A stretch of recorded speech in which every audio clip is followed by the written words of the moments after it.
Cari amici di Veneto Globe, ben ritrovati sulle frequenze anche di Radio Conegliano e RC Conegliano.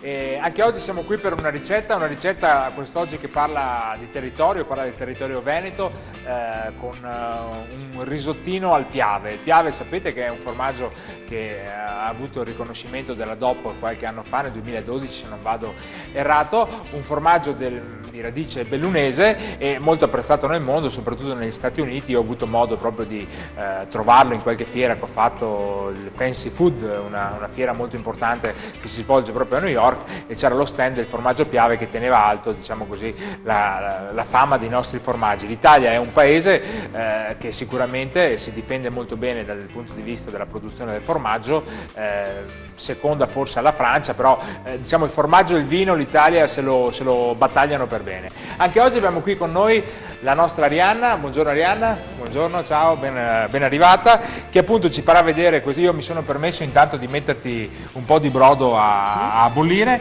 e ci farei vedere questa ricetta. Sì, allora partiamo con la base che andiamo a fare con dello scalogno. Allora diciamo un po' quali sono gli ingredienti, non abbiamo per fare un risotto non è che servono proprio ingredienti precisi al grammo, credo, no? No, perché assolutamente. Facciamo un po', anch'io lo faccio un po' come lo faceva la mia nonna e la mia mamma, un po' a occhio. E le cose a occhio normalmente, insomma, se uno ha occhio ovviamente vengono anche bene. Quindi scalogno, un po' di scalogno per il fondo, olio di oliva, poi utilizziamo il nostro riso, la pera e il formaggio appunto il formaggio piave, sì. Piave, esatto. E ancora qualche curiosità sul piave. Il piave, intanto ti accendo un po', ti accendo la piastra, Sì. Lì un po' di olio per te, te lo metti tu. Sì. Ancora qualche curiosità, appunto dicevo, sul formaggio piave. La zona di produzione del formaggio Piave, che appunto è un DOP, è tutta quella della provincia di Belluno. Originariamente il tipo di latte è quello che veniva prodotto dalla razza bruna alpina, della vacca bruna alpina, che insomma, io che sono bellunese è in effetti molto tipico. Nasce, diciamo così, leggo testualmente, nasce l'8 gennaio 1872 in una vallata bellunese a Canale d'Agordo su iniziativa del parroco locale Don Antonio della Lucia. Una forma nuova di gestire solidalmente l'allevamento di bestiame. L'allevamento di bestiame si era, diciamo così, in quegli anni aveva cambiato la matrice produttiva, che prima era lo sfruttamento della terra di tipo agricolo, quindi insomma la coltivazione. Ecco, intorno al 1872, insomma in quegli anni, dallo sfruttamento della terra si è passati all'allevamento appunto non solo di vacche ma anche di maiali. Insomma ci sono un paio di cooperative importanti anche di produzione di suini, insomma, per la vendita del suino o anche degli insaccati. Allora facciamo imbiondire un po' la nostra cipolla. Le pere le mettiamo subito? Sì, le mettiamo subito, almeno si caramellano un pochino e si ammorbidiscono. Che riso abbiamo scelto per questo risotto? Abbiamo scelto un risotto Carnaroli, ha il chicco abbastanza piccolo e è quello appunto che utilizziamo di solito per fare i risotti. Taglio le pere un po' a dadolini e poi dopo andrò a rifinire anche sul piatto per dare la croccantezza. Le lascio andare appena appena, non le faccio stufare molto e metto subito a tostare il risotto. Benissimo. Allora, vai pure tu. Sì.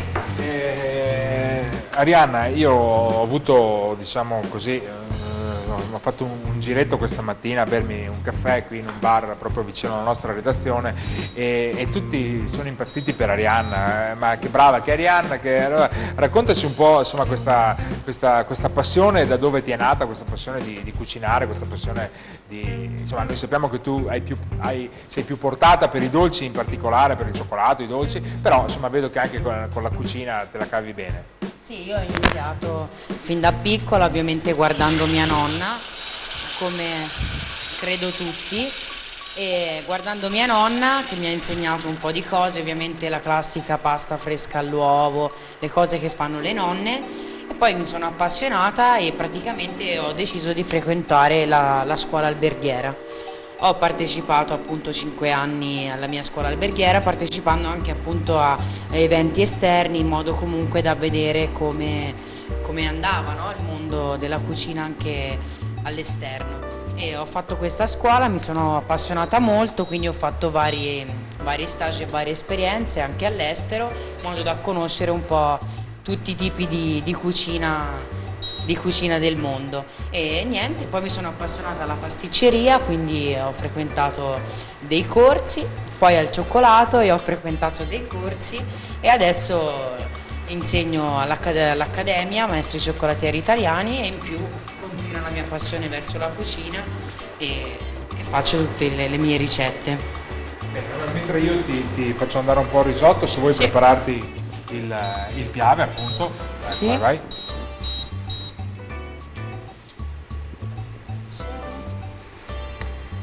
Ecco, qui vedo che, lo dico soprattutto per gli amici che ci ascoltano dalla radio, invece di aggiungere il brodo poco per volta, diciamo, l'hai aggiunto in modo più... Sì, diciamo che questa cottura è una cottura particolare che si chiama pilaf. È per velocizzare, diciamo, un po' i tempi. Io sono un grande amante di risotti, ma diciamo che non sono così bravo a prepararli. Ecco, e questa cottura praticamente prevede l'aggiunta di brodo o comunque acqua. Sì. Quindi a coprire abbondantemente. Di solito si mette una parte e mezzo di liquido sopra il riso che andiamo, che andiamo a utilizzare, e poi si lascia cuocere finché non si ritira, e poi praticamente il risotto è pronto. Ora noi andiamo a tagliare. Anche questo tipo di risotto avrà una mantecatura oppure? Sì, poi andremo a mantecarlo appunto con il formaggio piave. Solo col piave, non con burro? No, solo con questo, appunto, per lasciare il sapore così deciso del formaggio, e che gli darà comunque la cremosità e la consistenza. Vado intanto a prendere il piatto. Sì.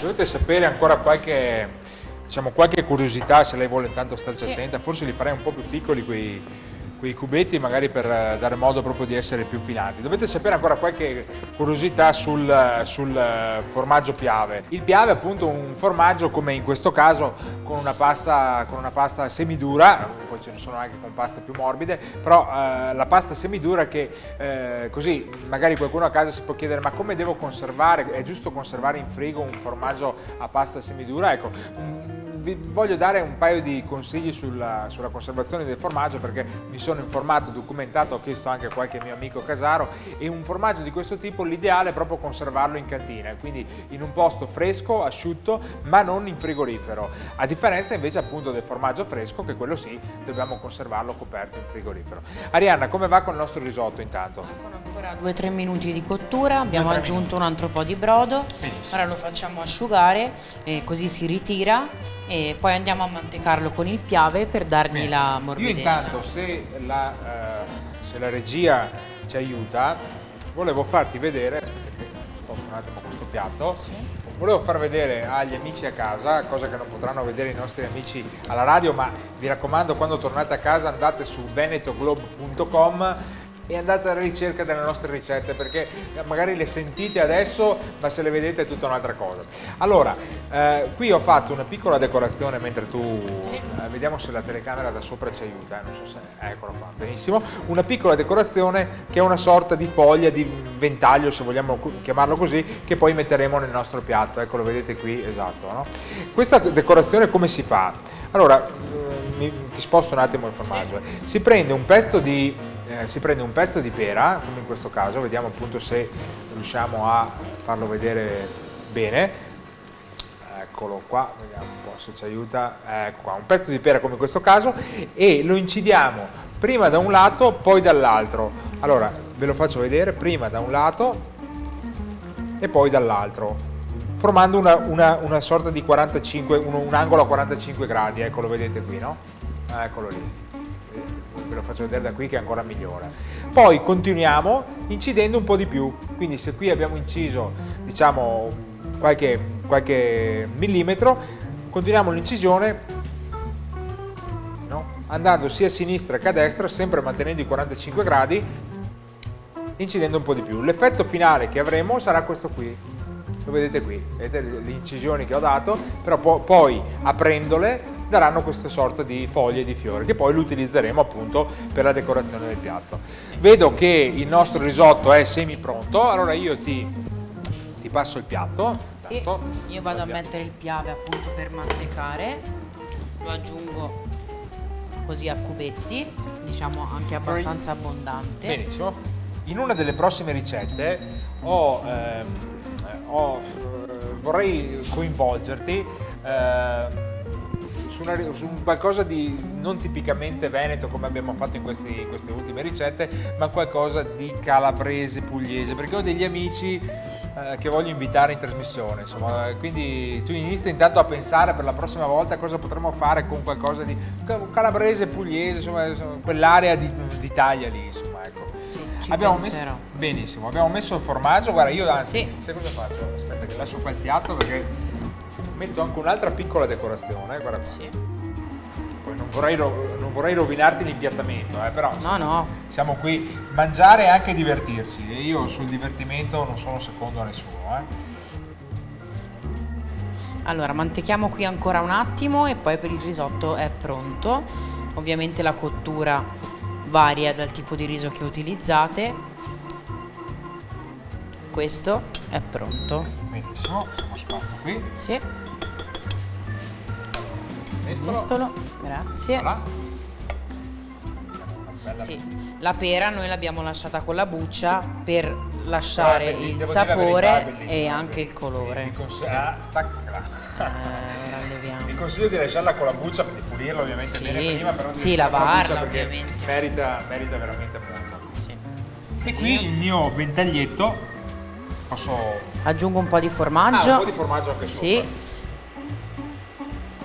Quindi questo qui non l'abbiamo mantecato normalmente con il grana, no? No. Perché appunto è un formaggio a piave, quindi e vogliamo, credo, adesso vorrei interpretare quello che stai facendo, lasciando i pezzettini di piave intero, vogliamo che si ammorbidiscano un po', però che rimangano parte della consistenza che caratterizza appunto questo formaggio. Il mio ventaglietto per finire. Arianna, grazie per questa trasmissione, colgo l'occasione per salutare tutti gli amici che ci seguono su Veneto Globe, tutti gli amici che ci seguono anche su Radio Conegliano e soprattutto la nostra regia Fortunato e Gianfranco che ci aiutano e ci seguono sempre e poi alla fine aspettano volentieri che noi finiamo il piatto perché poi se lo sbaffano tutto. Alla prossima!